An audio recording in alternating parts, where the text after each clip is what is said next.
strike. What can Gillespie do to Kumble?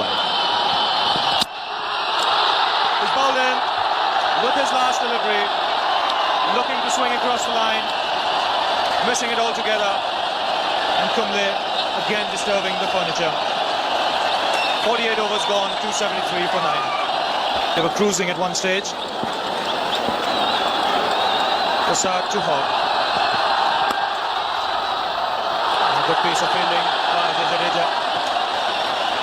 What it's done is that it's got Glenn McGrath on strike. So, on 2 counts did it help India? A wicket, of course, which is most important. And then secondly, and nearly as important, Prasad's able to bowl the penultimate over with some balls at Glenn McGrath. Edged, and he's beaten the keeper. Long chase for third man, and he can't get it. So, welcome boundary for the Australians. A hush in the crowd.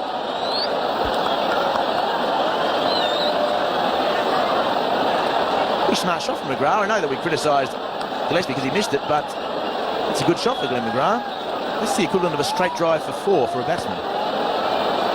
So what a handy boundary for Australia. And I must admit that third man looked a bit square in the sense that McGrath's not going to play a genuine square cut, Ravi. He's more likely to get an edge anyway.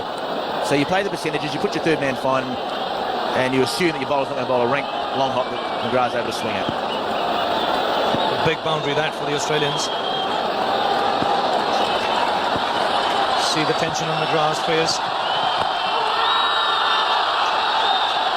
Loud shout for leg before. Leg by signal by the umpire. Going down leg side, and the pressure on the umpires is equally as intense as it is on the players. They've been out there for a long time, and they've got to stay calm, take their time, and make the decision as best they see fit. So they're earning their money as well. And a good single for Australia. 11 off 9.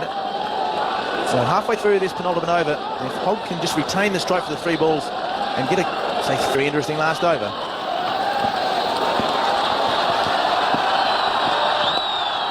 And he's flicked it on the onside, straight to the man at fine leg. They'll get only a single. But then, David, we come to the point of that last over. If they can get through this over with another couple of runs, then as you were saying a little while earlier, Tendulkar will have to either bowl himself or give it to Jadeja or Robin Singh.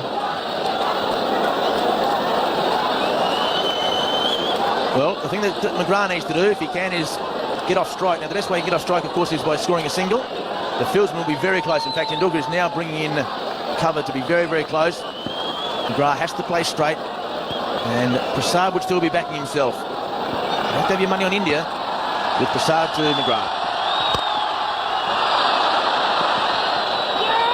He'll look for second, yeah, and he'll get it. So this really is a good over for Australia. Still 1 ball remaining.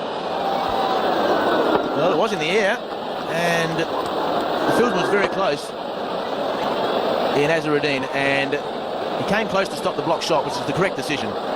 And you don't expect the number 11 of McGrath's quality to hit it past you in the air at just above head height. So you've got to play the percentages as captain and as fieldsman and as bowler.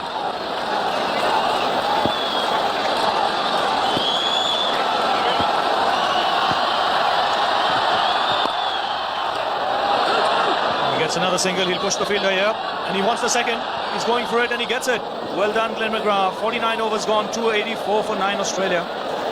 So just 6 balls remaining, and this match is still not over. You can see the pressure on the faces of the players. The one thing is for sure, whichever team wins today, the real winner is the game of cricket. You've had close to 600 runs being scored here, and that's the final equation. 6 runs of 6 balls.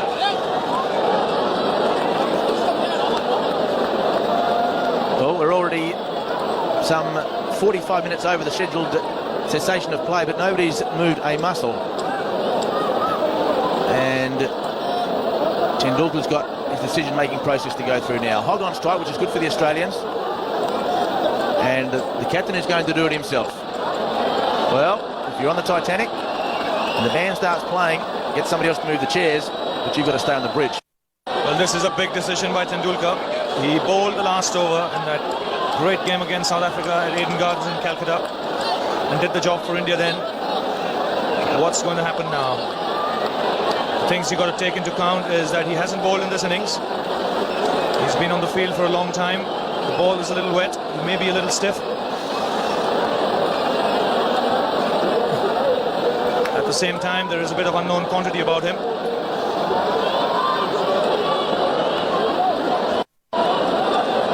Will he have the golden touch? Well, he can't believe that Glenn McGrath's kept Australia in the game. That's why Mark Taylor is smiling. But every man on the circle, so they're prepared to give the single to Hogg, which could be a dangerous situation. McGrath has been playing straight, putting his foot down the pitch, but Hogg needs to get a 2. And he swings, loud shout for leg before. This could be a run out if he hits. He's done it. India have won. A direct hit from Nayan Mongia. And the Indians are dead. Up goes the crowd. This is what they waited for, and the Indians have pulled this match out from a situation where at one stage one thought they might just lose it. The Australians disappointed, and that's understandable. But look at the Indians. They will go to Bombay to play the final of the Titan Cup against South Africa. Well, a fabulous game of cricket, finished in a fabulous way. A run out, not the ideal way for the Australian tail to finish it. And just some calmness and some coolness by the Indians. Tendulkar taking the risk to bowl himself. He didn't get the wicket as a bowler, but he helped to get the wicket as a run out. And a very, very happy Indian team has ejected Mark Taylor, who goes home winless from this Titan Cup. Australia's best performance saved for the very last match, but a loss instead.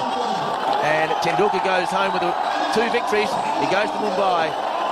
Chance all round for the Indians, and rightly so. A sensational game, a fabulous crowd, a wonderful atmosphere, and a result to the last over. What a match we've had. The Australian batting club